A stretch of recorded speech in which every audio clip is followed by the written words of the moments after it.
अस्सलाम वालेकुम students, welcome to channel Sayar medical learning. Students, आज की इस प्रेजेंटेशन के अंदर हम biology class 10th chapter 11 homeostasis पढ़ रहे हैं। होम्योस्टेसिस के बारे में जानते हैं। होम्योस्टेसिस क्या है, सबसे पहले रीडिंग से स्टार्ट करेंगे।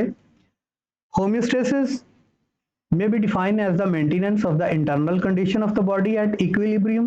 होम्योस्टेसिस का मतलब है कि बॉडी की जो इंटरनल कंडीशन है उसको मेंटेन रखना despite change in external environment, बावजूद इसके कि बैरूनी इन्वायरमेंट के अंदर जो मर्जी तब्दीली आ रही है, लेकिन जो हमारी बॉडी है, हमारा जिस्म है, इसके अंदर इसका जो टेम्परेचर है, इसका जो ऑस्मोरेगुलेशन है, पानी और नमकियात, इसके अलावा इसका टेम्परेचर, ठीक है, इसके अंदर मेटाबॉलिक वेस्ट, उसको जो है वो इक्विलिब्रियम पे रखना है।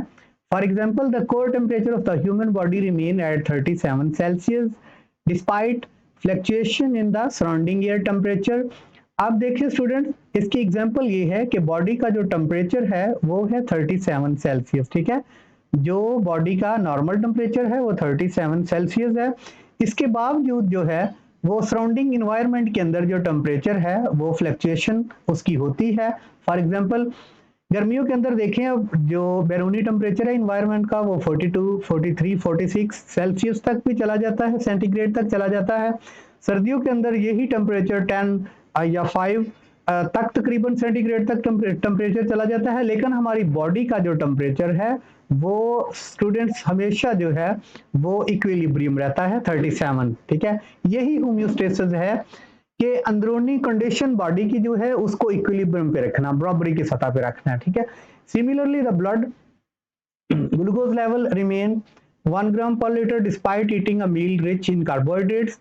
इसी तरह the blood glucose level remain about 1 gram per litre. इसी तरह बॉडी के अंदर जो ग्लूकोज का लेवल है, कार्बोहाइड्रेट का लेवल है, वो 1 ग्राम पर लीटर रहता है। इसके बावजूद कि हम बहुत ज्यादा ग्लूकोज वाली या कार्बोहाइड्रेट वाली गजाएं खा रहे हैं, लेकिन हमारी बॉडी उसकी जो कॉन्सेंट्रेशन है वो 1 ग्राम पर लीटर ही रखती है।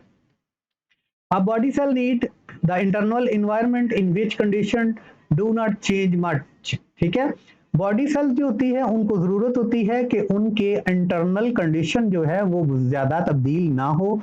Stable internal condition are important for efficient function of enzymes. अब क्या जरूरत है बॉडी के टेम्परेचर को इक्विलिब्रियम पे रखने की? क्यों इस बात की जरूरत है? जरूरी इसलिए है स्टूडेंट्स के जो हमारी बॉडी के अंदर एंजाइम्स हैं उनके फंक्शंस के लिए जो है वो इक्विलिब्रियम टेम्परेचर जरूरी है। अगर टेम्परेचर जो है अगर ऑप्टिमम लेवल से ज्यादा होता है तब भी एंजाइम्स फंक्शन नहीं करेंगे।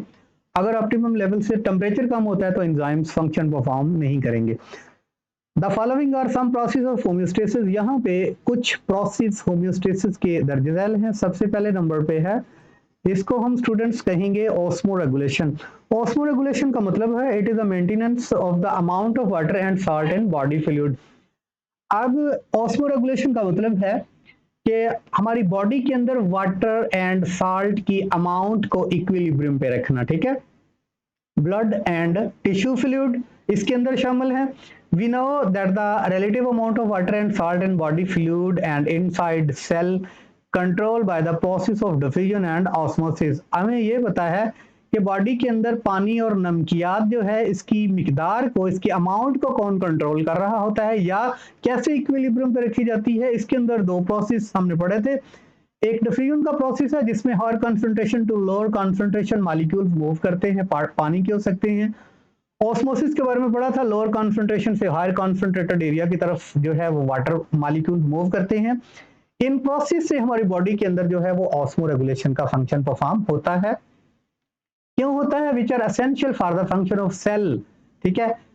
जो हमारी बॉडी के अंदर सेल्स हैं, यहाँ पे ऑस्मोलैरिटी जो है वो इक्विलिब्रियम रहेगी 0.09% इक्वल टू सोडियम क्लोराइड। हमारी ऑस्मोलैरिटी जो है वो आइसोटोनिक रहेगी, तो जो सेल्स हैं वो अपना फंक्शन परफॉर्म नहीं करेंगे। अदरवाइज अगर बॉडी के अंदर ऑस्मोलैरिटी हाइपरटोनिक होती है, हाइपोटोनिक होती है, तो देन जो है बॉडी के अंदर बहुत सी तब्दीलियां, पेचीदगियां, कॉम्प्लिकेशन पैदा हो सकती हैं। टॉन्सिटी के बारे में हम पढ़ चुके हैं कि जो फ्लूइड है वो हाइपरटोनिक भी होता है, हाइपोटोनिक भी होता है और आइसोटोनिक भी होता है, जबकि बॉडी का जो फ्लूइड है वो आइसोटोनिक ही होगा। ठीक है, अब थर्मोरेगुलेशन के बारे में जानते हैं कि थर्मोरेगुलेशन क्या है। Simple students, the maintenance of internal body temperature is called thermoregulation. Body के टेम्परेचर को इक्विलिब्रियम पे रखना ही थर्मोरेगुलेशन है।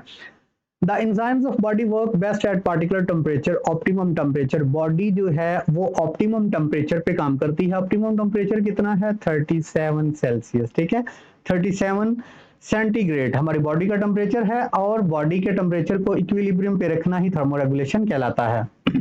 Any change in body temperature में affect the function of enzymes. क्या होगा? कोई भी तब्दीली अगर टेम्परेचर के अंदर आती है तो एंजाइम्स के फंक्शन के अंदर भी तब्दीली आएगी। अब एक्सक्रेशन क्या है?